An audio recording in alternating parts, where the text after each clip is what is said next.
നിങ്ങളുടെ ഇഷ്ട പരമ്പരകൾ എക്സ്ക്ലൂസീവായി സൺ നെക്സ്റ്റ് ആപ്പിലൂടെ തികച്ചും ഫ്രീ ആയി ഇപ്പോഴേ ആപ്പ് ഡൗൺലോഡ് ചെയ്യൂ. ഈ ജോലി കിട്ടുന്നതിന് മുൻപ് ഞാൻ ഓട്ടോ ഡ്രൈവറായിരുന്നു. ആ സമയത്ത് ഒരു ആക്സിഡന്റ് കേസുമായി ബന്ധപ്പെട്ട ഞാൻ സിദ്ധുവേട്ടനെ പരിചയപ്പെടുന്നത്.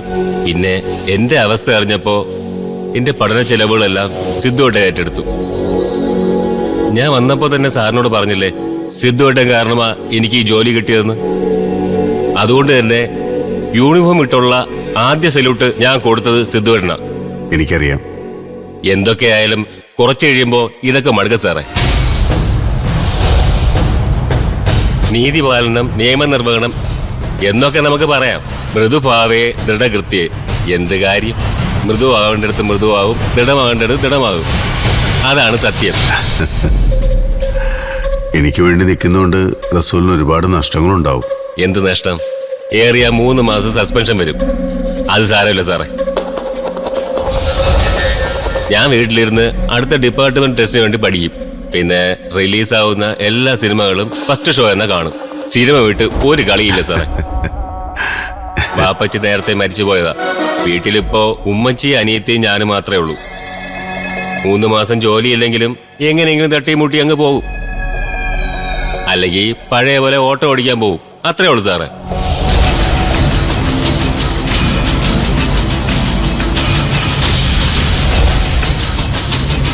ആരാ?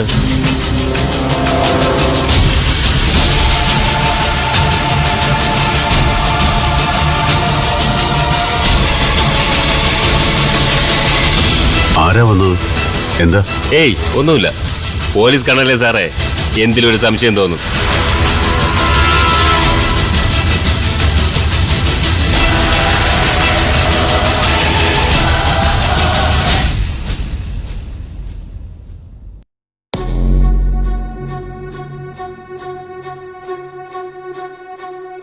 എന്താണെന്ന് അറിയത്തില്ല, ഈയിടെയായിട്ട് ഭയങ്കര വിശപ്പാ കുഞ്ഞുളിയ.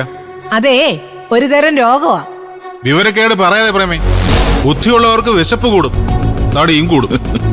ആ, അപ്പൊ ലോകത്തെ ഏറ്റവും ബുദ്ധിയുള്ള ജീവി ആന തന്നെയായിരിക്കും. വേണ്ട വേണ്ട വേണ്ട, ചേട്ടച്ചനോട് വേണ്ട, ചെവി പൊന്നാക്കുവേ.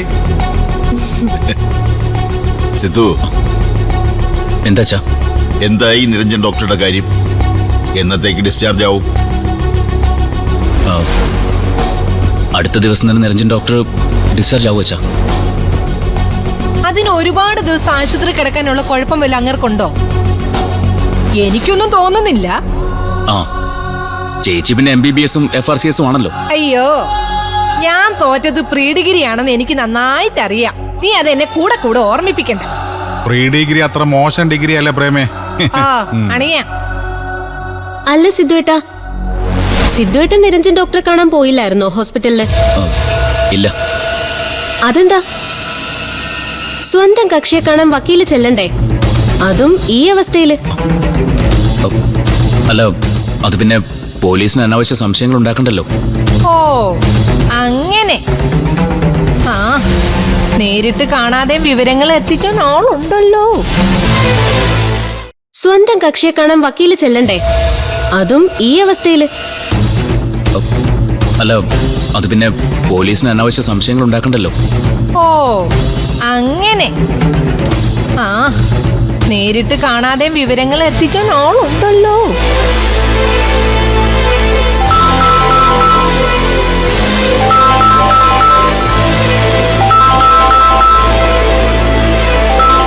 ഹലോ സാറേ, ഞാനാ പരുന്ത്. പറഞ്ഞു. പറഞ്ഞ സ്ഥലത്ത് ഞാനുണ്ട്. കാര്യങ്ങളൊക്കെ പ്ലാൻ ചെയ്യണ്ടേ? ഞാൻ ഉടനെ വരാം.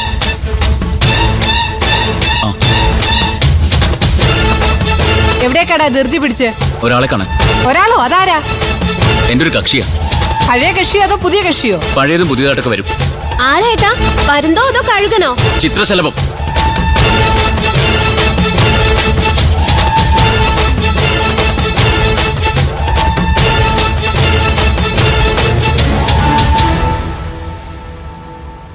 അച്ഛാ, നമുക്കെന്നെ ഇറങ്ങിയാലോ? പിന്നെന്താ മോളെ? ഈ ജയിലിലെ പോലുള്ള വലിയ പ്രൊസീജിയേഴ്സ് ഒക്കെ ഹോസ്പിറ്റലിൽ ഉണ്ടാവാതിരുന്നാ മതിയായിരുന്നു. നമ്മൾ ആരാ എന്താന്നൊക്കെ അവരുടെ രജിസ്റ്റർ എഴുതി ഒപ്പിടണമായിരിക്കും. അല്ലാതെ അതിൽ കൂടുതൽ നടപടിയൊന്നും കാണത്തില്ല. അവിടെ ഒരുപാട് പോലീസൊക്കെ കാണുമായിരിക്കും അല്ലേ മനോഹരേട്ട? എന്റെ പാർവതി, നിരഞ്ജൻ ഡോക്ടർ പിടികിട്ടാപ്പുള്ളിയൊന്നും അല്ലല്ലോ. ഏറിയ 1-2 പോലീസുകാർ ഡ്യൂട്ടിക്കാണ്, അത്ര തന്നെ. എന്റെ മോളെ വെറുതെ സംസാരിച്ച് സമയം കളയാൻ നമുക്ക് പോവാം. വാ.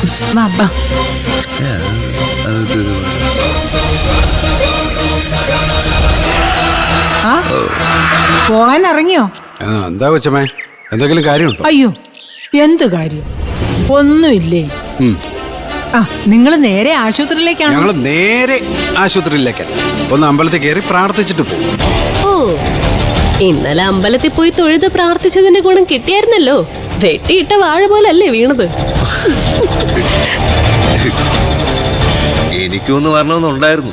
എന്തിനാ ശരത്തുമനെ, ഡോക്ടർക്ക് കൊടുക്കാനുള്ള കാശ് കൊടുക്കാനാണോ? എന്നാ പിന്നെ അതൊന്ന് ബായിലാക്കി ഇറങ്ങിക്കൂ. അച്ഛൻ എങ്ങനെ കാശിന്റെ കാര്യം പറഞ്ഞ് ഏത് നേരം ശരത്തേട്ടന് കുത്തണ്ട. അയ്യോ, ഞാൻ ആരെയും കുത്തുന്നില്ലേ. ഞാനൊരു വഴിക്ക് പോകാൻ ഇറങ്ങിയതാ. അതിനിടയിൽ ആരുടെയും ക്രോസ് വിസ്താരത്തിന് നിൽക്കാൻ എനിക്ക് നേരവും ഇല്ല, സമയവും ഇല്ല, സൗകര്യവും ഇല്ല. നിങ്ങൾ വാ, നമ്മളെ കാണുമ്പോ ഡോക്ടർക്ക് സന്തോഷമാവും. അത് സത്യമാ. സന്തോഷത്തിന്റെ വെളിച്ചം പകരാൻ കഴിവുള്ള ആള് കൂടെ തന്നെ ഉണ്ടല്ലോ. നീ വാ മോളെ.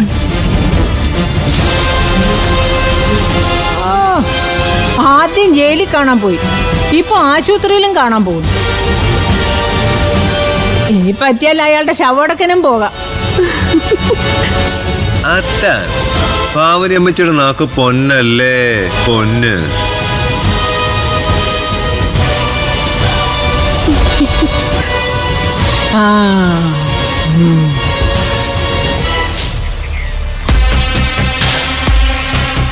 ഹലോ, ഇതെന്താ? കണ്ടോ, സ്കെച്ചിങ്, സ്കെച്ച് പെൻ കൊണ്ട്. ഇത് ആശുപത്രി, ഇത് ഗേറ്റ്. ഈ ഭാഗത്തൂടെ ആശുപത്രിയിൽ നിന്ന് നിരഞ്ജൻ സാറുമായിട്ട് ഞാൻ നേരെ വണ്ടിയിലേക്ക്. ഇത് വഴി കയറുന്നു. എങ്ങനെയുണ്ട് റൂട്ട് മാപ്പ്? എന്റെ പൊന്നു പരുന്തേ, ഇതൊന്നും വേണ്ട. ഈ സ്കെച്ചും റൂട്ട് മാപ്പും ഒന്നും വേണ്ട. ഞാൻ നന്നായിട്ട് വരയ്ക്കും സാറേ. പഠിക്കാനുള്ള മൂള ഇല്ലായിരുന്നെങ്കിലും തലച്ചോറിന്റെയും വൃക്കയുടെയും കരളിന്റെ ഒക്കെ പടം ഞാൻ ആ ക്ലാസ്സിൽ നല്ലോണം വരച്ചോണ്ട്. ആയിക്കോട്ടെ, എങ്കിലും നമുക്ക് ഈ ചിത്രപ്പണി ഒന്നും വേണ്ട. വേണ്ടെങ്കിൽ വേണ്ട. ആശുപത്രിക്ക് പുറത്ത് ഞാൻ പറയുന്നിടത്ത് പരുന്ത് വാഹനവുമായി കാത്തു നിന്നാൽ മാത്രം മതി. റസൂൽ എങ്ങനെയെങ്കിലും നിരഞ്ജൻ സാറിന് അവിടെ എത്തിക്കും. എനിക്കൊരു മാരുതി വാൻ വേണം. ഞാൻ പറഞ്ഞിരുന്നല്ലോ സാറിനോട്, വണ്ടിയിൽ ഫുൾ ടാങ്ക് പെട്രോളും വേണം. 1 മാസത്തേക്കുള്ള അരിയും പലവ്യഞ്ജനവും, പിന്നെ ഫസ്റ്റ് എയ്ഡ് കിറ്റ്. ഒക്കെ റെഡിയാ.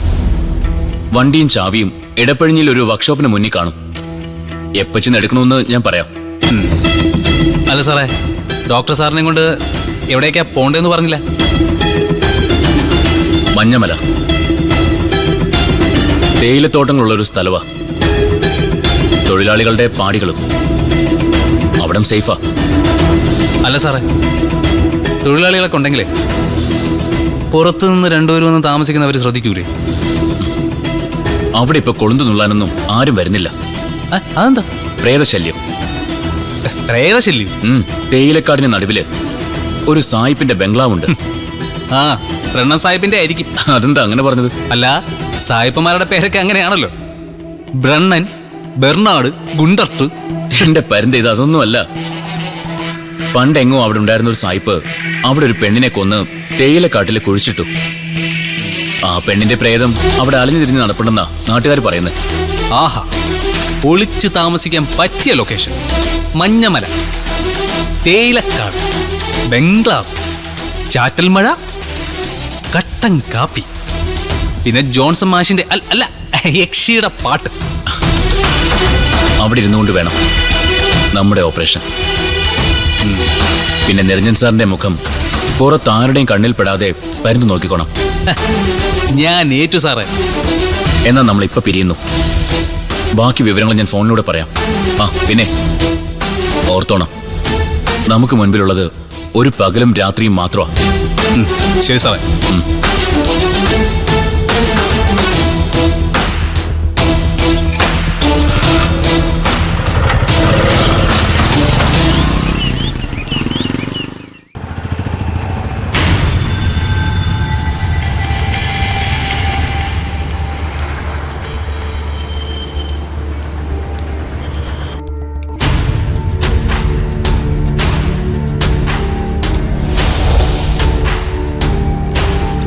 സാറ് സ്വാമിയും കൂടെ സംസാരിക്കും. ഞാൻ പുറത്തുണ്ടാവും. ചിലപ്പോ ഞാൻ ഒരു സുലൈമാനെ കുടിക്കാൻ കാരിലോട്ട് പോകും.